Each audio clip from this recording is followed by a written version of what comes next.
Ay, magandang gabi po sa inyong lahat mga kababayan. Batang Maynila to is kani-kanina lang ay naglabas itong Movie and Television Review and Classification Board o MTRCB ng press release. At ito ay tungkol sa fake news na kumakalat sa social media. Alright, so babasahin ko po muna sa Ingles, pagkatapos po sa Tagalog. MTRCB warns the public beware of fake news. The Movie and Television Review and Classification Board MTRCB debunks social media post claiming that the board has summoned a certain celebrity who appeared in a recent television TV commercial of a fast food chain. Such claims are malicious and false. In this digital age, it is crucial to verify news and be mindful of sources of information before sharing. This incident underscores the importance of media literacy and critical thinking.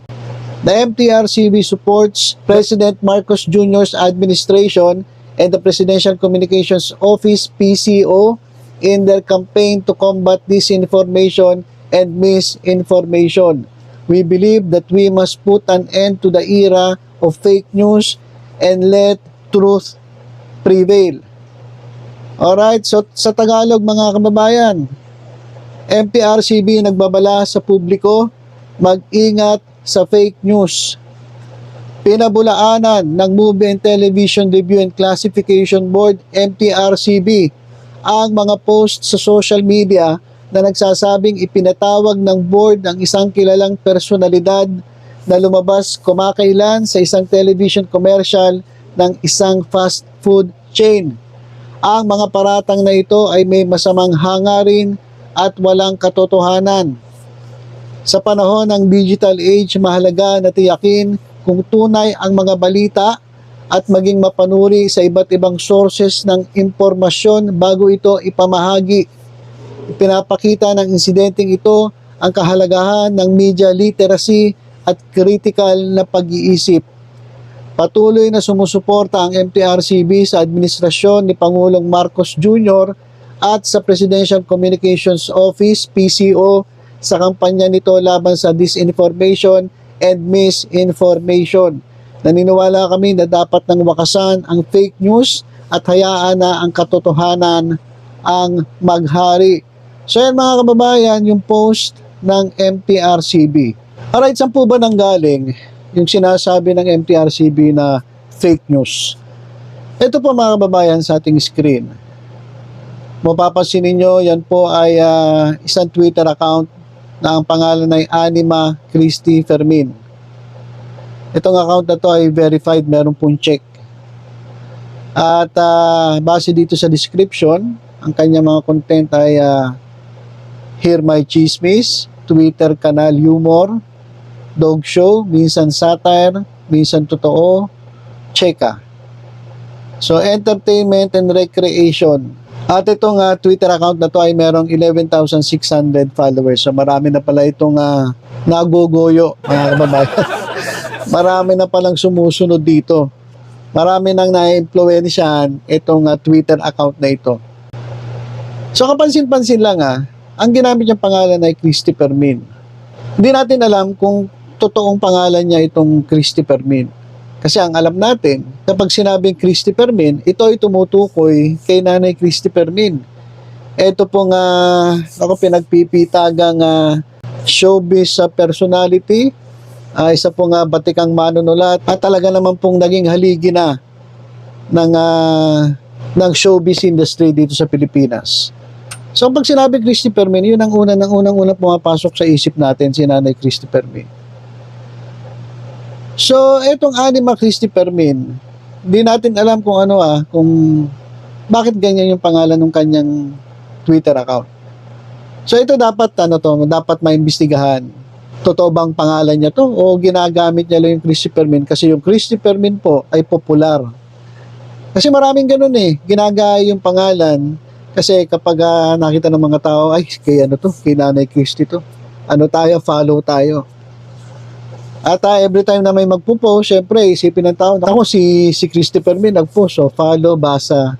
So maraming engagement. Dahil ang ginamit niyang pangalan ay Christy Fermin.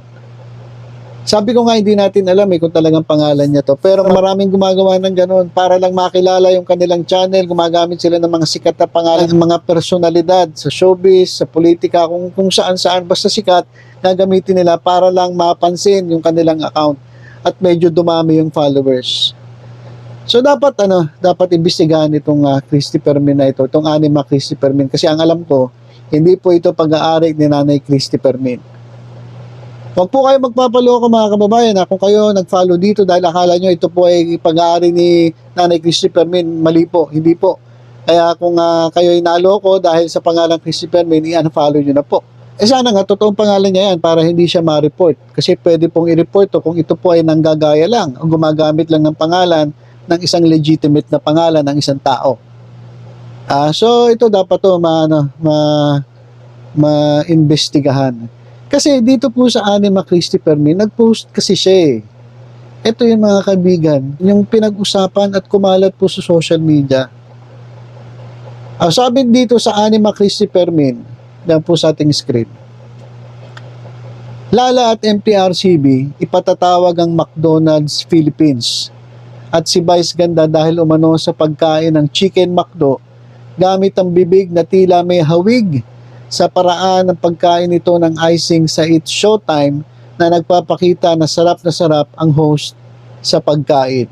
Alright, so yun yung post netong Anima Christopher Min. Eto mga kababayan, habang binabasa ko to, ito po ay meron ng 2.6 million views. So ito pong post na ito pong fake news na ito ay umabot na po at napanood na ng 2.6 million na tao. So 2.6 million na po ang nakakita na itong post na ito dito sa Anima Christopher Min. So 2.6 million na po ang naloko. Kung kayo naniwala, kayo po ay naloko. Kasi ayon mismo sa MTRCB, wala pong ganyang nangyari. Malamang ito ay satire. Pero doon sa mga taong hindi nakakaintindi o mabilis mapaniwala, malamang naloko sila ng post na ito. Kasi kung titingnan ninyo, 24,500 na puso na. Pinusuan ng 24,500 na tao. O reaction, sabihin na lang natin na 24,500 ang nag-react. At meron din po itong 575 na comments. So ito po ay pinag-usapan dyan sa social media. Sabi dito, ito nga daw si Lala at itong MTRCB ay pinatawag daw itong McDonald's Philippines at si Vice Ganda dahil sa pagkain ng Chicken McDo gamit ang bibig na tila may hawig sa paraan ng pagkain nito ng icing sa It's Showtime na nagpapakita na sarap ang host sa pagkain. So ito po ay fake news at ito po ay pinost para makapanira ng tao. Kaya mas lalo pong dapat itong imbestigahan itong Twitter account na ito. Unang-una, imbestigahan pangalan niya ba talaga yan o gumagamit lang siya ng pangalan ng iba. Ginagamit niya yung sikat na personalidad para dumami yung kanyang followers at marami siyang magoyo at marami siyang maloko. At pangalawa, ito po malamang real talk lang mga kababayan, wag na tayo maglokohan pa. Ito pong Anima Christopher Min ay panatiko ng It's Showtime. Kung mapapansin niyo mga kababayan, halos lahat ng kanyang post ay pabor na pabor sa It's Showtime. So ito po ay panatiko ng It's Showtime, panatiko ni Vice Ganda. Kaya naman galit na galit, gustong manakit netong Anima Christopher Min na ito dito sa MTRCB dahil hindi nila matanggap yung nangyari na itong kanilang idolo na si Vice Ganda at itong kanilang show na It's Showtime ay nasuspindi ng 12 araw dahil po sa sanction o penalty na ipinataw ng MTRCB dahil o sa kabastusan na ipinakita ng host na ito dyan sa kanilang programa, dyan po sa It's Showtime. So para lang makaganti, para lang makapanira, magpo-post sila ng ganitong klaseng mga post, mga fake news. Kahit pa sabihin natin ito ay satire, marami pong tao ang pwedeng maniwala dito. At yun nga po yung nangyari.